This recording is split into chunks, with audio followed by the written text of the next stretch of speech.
Puluhan rumah di Komplek Borobudur, Distrik Manokwari Barat, Kabupaten Manokwari, Papua Barat, dilahap api.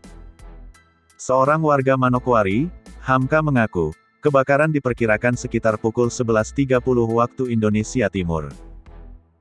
Kita kaget lihat di luar api sudah menjalar dari rumah ke rumah, ujar Hamka, saat dihubungi Tribun Papua Barat, Kamis, tanggal 30 September tahun 2021.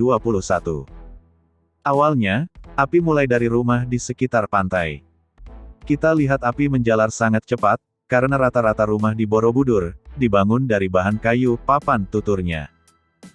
Sampai sekarang saya juga tidak tahu penyebabnya apa, karena kaget lihat kobaran api sudah ada sekitar Borobudur, jelas Hamka.